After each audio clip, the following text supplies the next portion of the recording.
Mama says life is like a box of chocolates. You never know what you're gonna get. See, back in my day, we used to not have to worry about wearing masks, walking down the street, chumming with people, coughing on people, sneezing on people. You didn't have to worry like you do these days. So my mama says, just go for it and live life.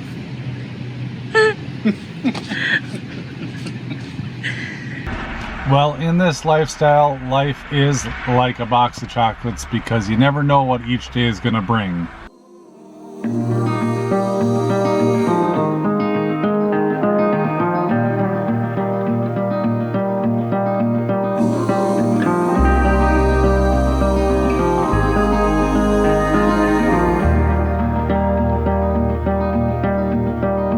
We can float along the water from the rivers to the sea, go and drift away with the tide.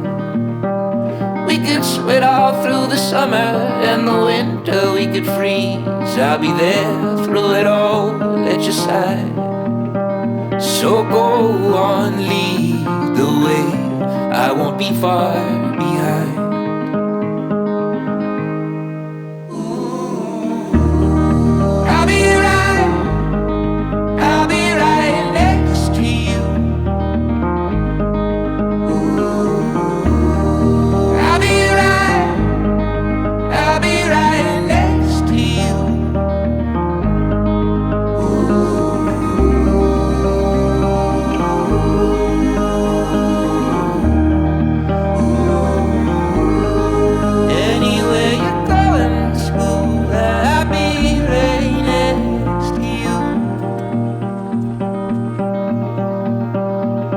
Excited for a future and all the days along the way. I'm ready for the change in altitudes. We'll be out there together through the shine and through the shade, through the good and the bad times too. So go on, lead the way, I won't be far behind.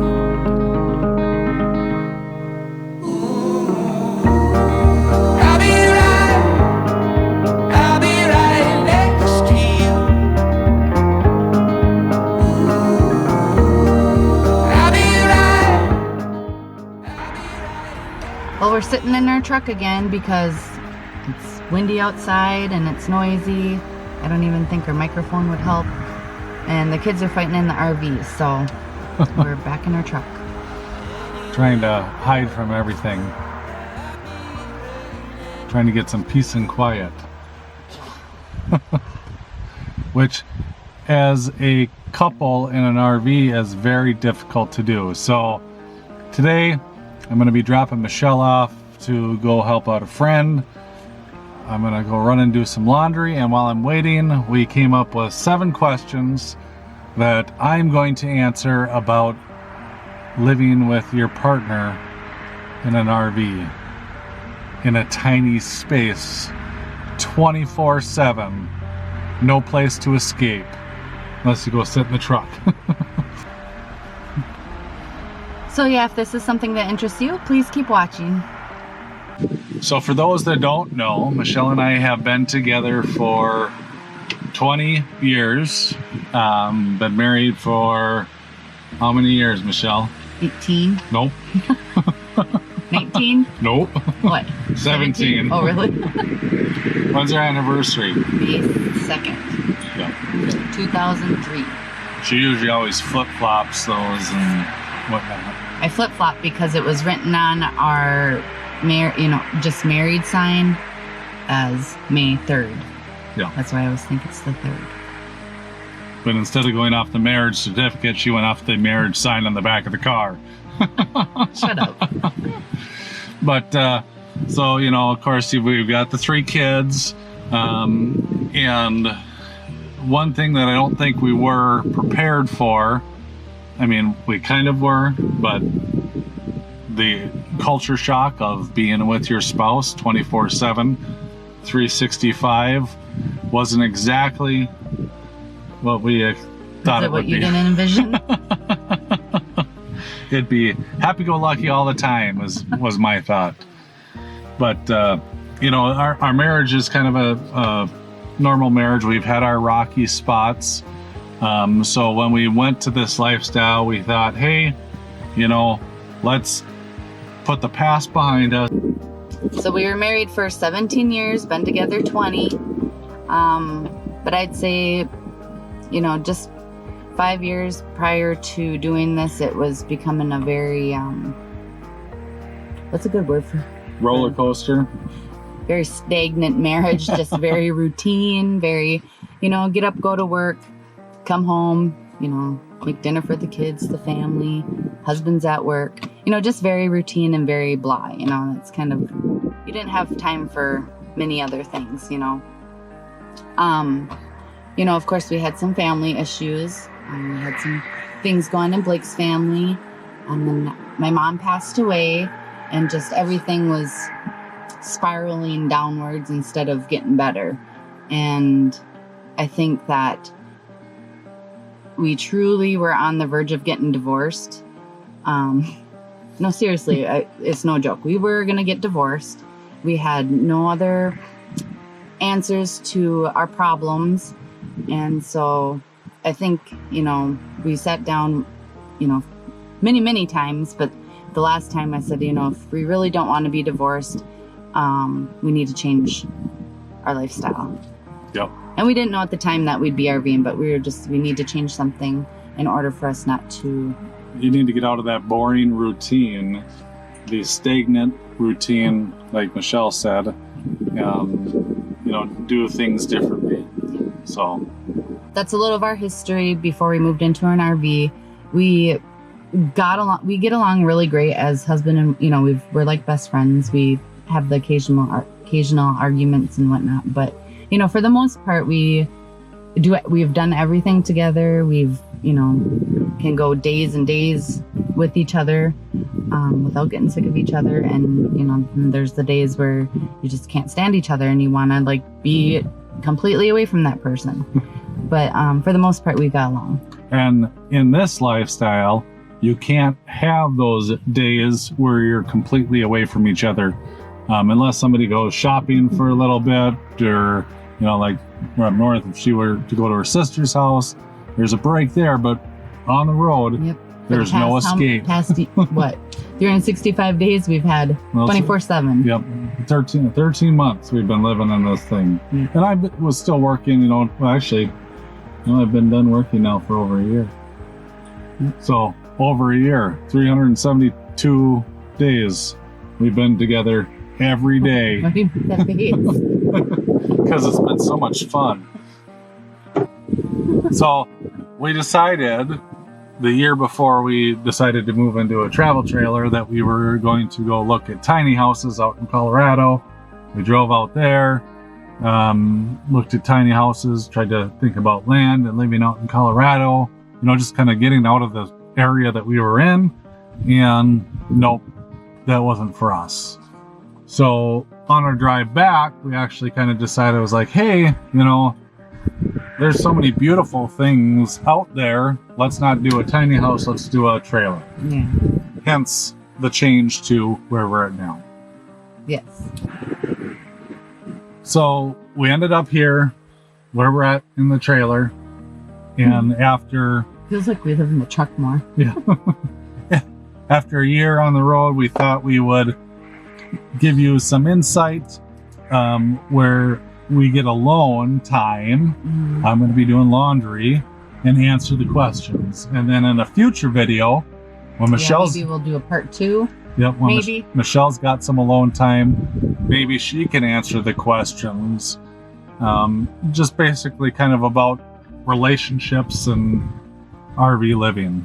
All right, so question number 1. What is it like living with Michelle in a small space 24/7? Truthfully, it's got its challenges, just like anything in life. When you're with your spouse, you know, in a normal life, you get your breaks when you go to work, and you get to miss them, and as they say, absence makes the heart grow fonder. Well, in RV living, when we're all together all the time, you don't get that absence. So I would say, each day is a new battle.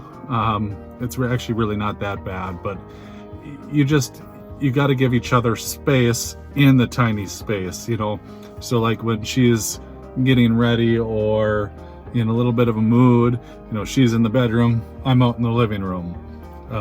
We always try to communicate, even though she says I'm horrible at communicating. We try to communicate what each other are thinking. One thing that really works is going on walks. We take walks quite frequently, so that we can just kind of calm ourselves, get relaxed. We try to have those conversations when we're out in nature, so that when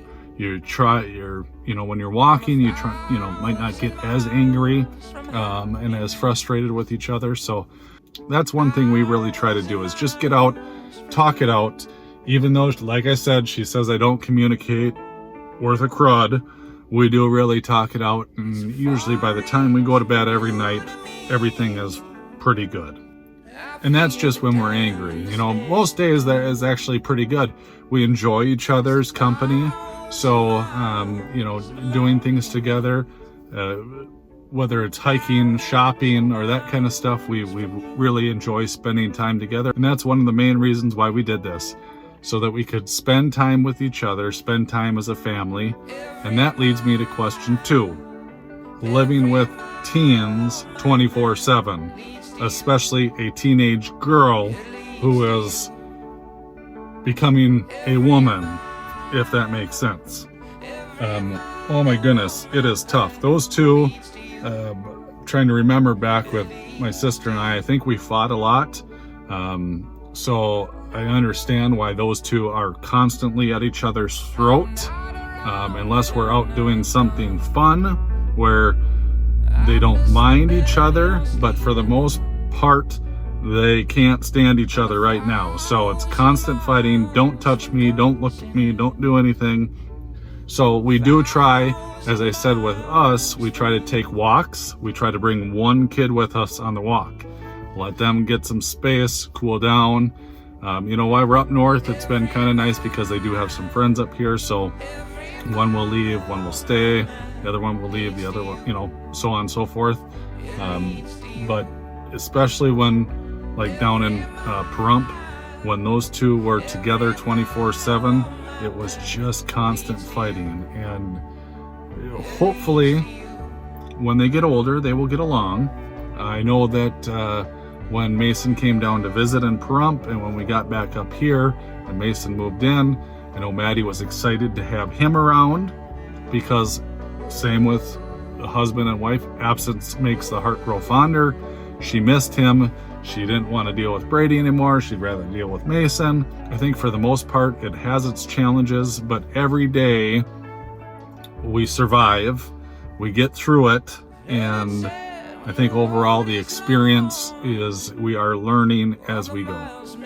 So question number 3, does seeing your spouse affect your relationship? Yes, it does. As I stated in answer 1, it's very difficult to be with your spouse 24/7. Normally, regular life, you have that absence, you have that time away from each other. You don't have that here. So I think there's very difficult situations when you both have a very strong opinion on a subject. 90% of the time it's great. Truthfully, I think our relationship gets better the more time we spend together. However, that being said, when that 10%, when there's two strong opinions of the opposite, that 10% seems a lot worse.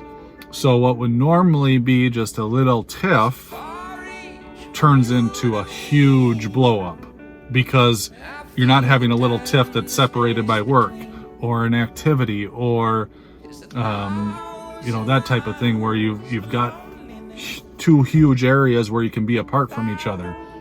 Now you're literally right next to each other.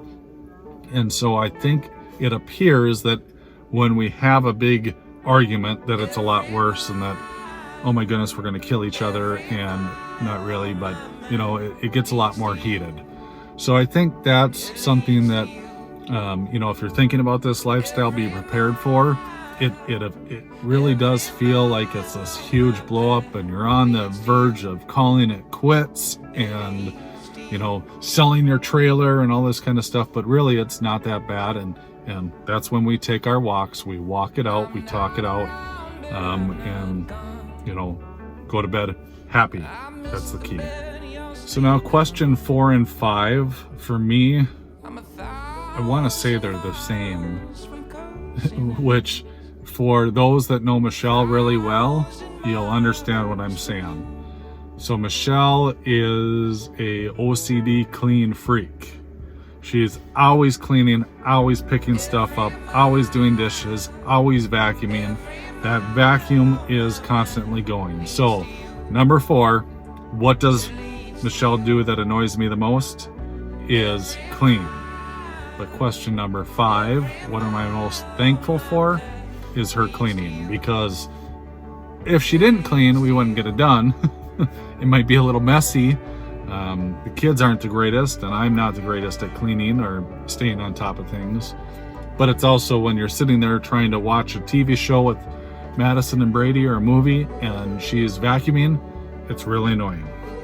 When she's constantly complaining about the dirty dishes in the sink that have been there for like 30 minutes, or the litter box, or whatever it is, it just gets really annoying. I'm sorry, honey, but you know how I feel. The cleaning, I love it that you do it, and I'm thankful that you do it, but you could do it a little less frequent. We don't need to vacuum the trailer 10 times a day.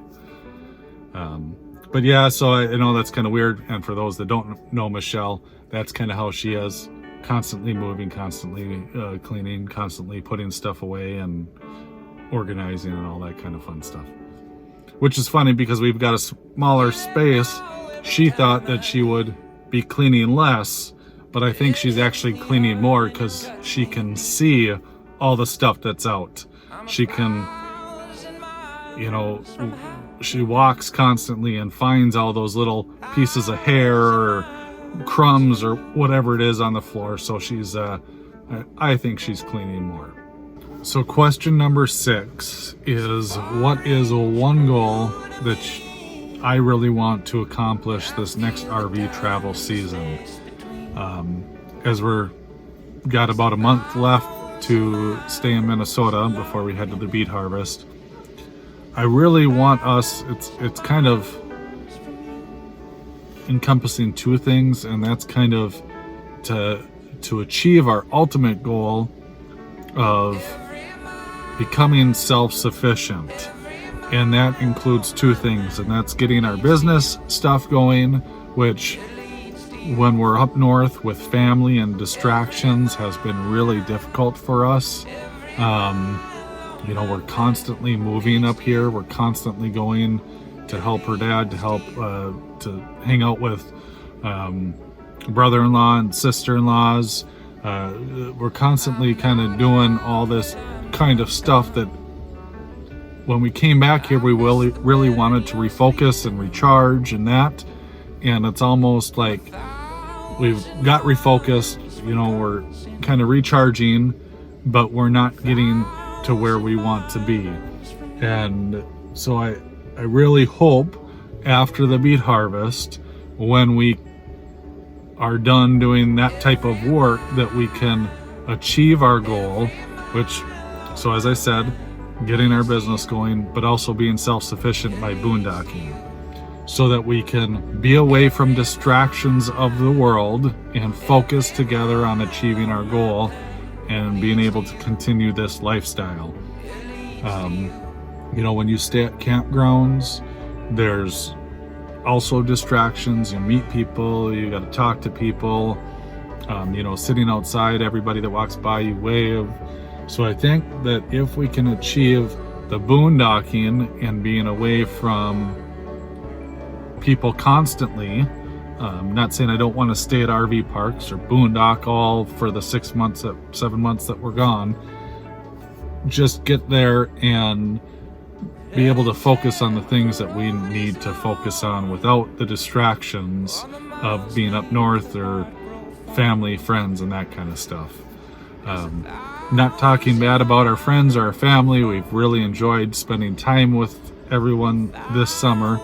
It's just very difficult when you only get to see them so often. You kind of want to spend all the time you can with them, knowing that you're leaving again. But we need to get better at getting that schedule and being able to separate ourselves. All right, so last but certainly not least is question number 7. What would I change about Michelle if I could? And part of the reason why we chose to do this separately is so we didn't have the influence of the others sitting next to each other and putting in their opinion right away. But I think for me, there's not a whole lot I would change except for Michelle's mindset of always being busy. As I stated, with what annoys me and what I'm thankful for, she's always cleaning, but she's always got to be doing something. She can never sit and relax. And sometimes this lifestyle is about sitting and smelling the roses. If you notice, how we left Boot Hill Campground a week and a half early. She got annoyed and wanted to move on. She likes to keep going and going and going and going. She does not like to sit still, does not like to, just kind of let your body unwind, which is how I recharge my batteries. So that clash of us two is very difficult. So if I could change one thing, would be for her to slow down just a bit. I want to move too. I think we both, when we were in Pahrump, we both agreed that we stayed there too long. We're not going to work camp this year for an extended period of time somewhere. We know we want to move quicker than that, but I like to stay at a place for a month. She, a week. When we're going out and doing something, she's got to be doing something every day, every second of every day. I like to do, one thing and just kind of take it all in. So I think that's one thing we need to work on as we compromise and communicate and try to figure out the best way to move forward. So that's my 7 questions. I hope I didn't piss her off too much, because it will be a long night if I did. But just kidding. For those that are thinking about this lifestyle, it is a change to have to be with your spouse 24/7, 365.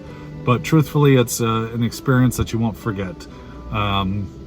We grow every day, we communicate, we learn how to get past our differences. And even though, like I said, our fights seem a lot bigger, but that's because you have no space to get away from each other. So it's in your face, you got to deal with it right away. You can't have that 8 hours of work to cool down. So overall, 2 thumbs up, love it. We'll talk to you guys later.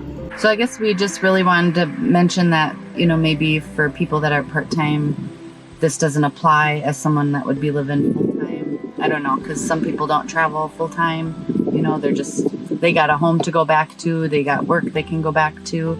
Or there's some people that live in their trailer while they go to work still, so you still have that alone and separation time. Right. Whereas us, we don't. Yeah. So it can be tricky. I hope you enjoyed my answers. I do have to say that we have been extremely busy. We kind of touched on that a little bit. I hope I don't offend any family or friends that are up here. That wasn't my intention. It's strictly that, we're going so many different ways currently. Our goal was to come back and regroup. And I feel like even in this video, we could keep on talking about ways that we're not regrouping and getting distracted and teen issues and all these things that are going on in our lives right now. And we'll get to it, but I don't want to. Yeah, we could go on forever. So This could be an hour and a half video if we kept on talking. So yeah. You know, but that's some stuff that we're going through right now. So we wanted to share a little bit with you. If you guys have any, you know, relationship issues out there, you know, put them in the comments, or some of the challenges that you and your significant other, friend, or whoever you're staying with an RV. If there's things that you guys need to get off your chest, leave them in the comments. Or, you know, share some of your tips and tricks of solving those. Yeah. And like I said, 90% of the time we're golden. It's that 10%, and it always seems escalated because there is no escape anymore. And it's a huge deal, because what do you do? Like for full time, we sold our house, we sold everything we got. What do you do? All we have is what we have. So we have to work it out, or we each have to get a scampi and go our separate ways. But you know, obviously that's not what we want. So gotta work it out, right? Yeah. All right. Well, if you haven't subscribed yet, please hit subscribe. Hit the like button. Yes. We appreciate everyone that's liked one of our videos or has subscribed or even watches. We appreciate every one of you out there, and we are so grateful that we're building a small community around this, you know, our channel. Yep. And don't hesitate to share the video too, if you know somebody that would enjoy our banter. And a lot of people have been reaching out about, you know, asking us questions related to RVs, you know, trading in RVs. Please do so, because we'd be happy to help if we can. Yep. That's it. That's all we got. Anyways, that's all we have for you this week. Sorry we missed last week. We're trying to, you know, get our videos out there once a week. People are like, you need to do 2 videos a week. And I'm like, are you crazy? One's enough. You know, maybe in the future we'll get some more videos out there, but right now 1 is plenty. We hope you enjoy them, and until next time, We'll talk to you later. bye.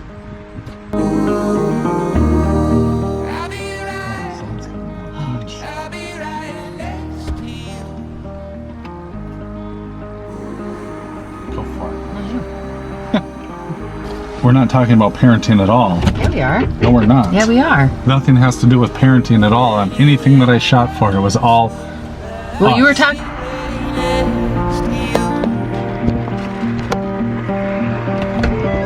I'm excited for our future and all the days along the way. So, Me talk or you? I'll talk.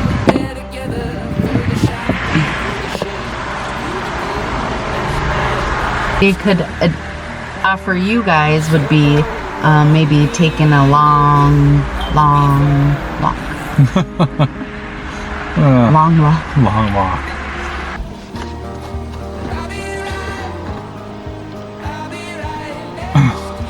I hope you enjoyed my, well, makes the heart grow fonder.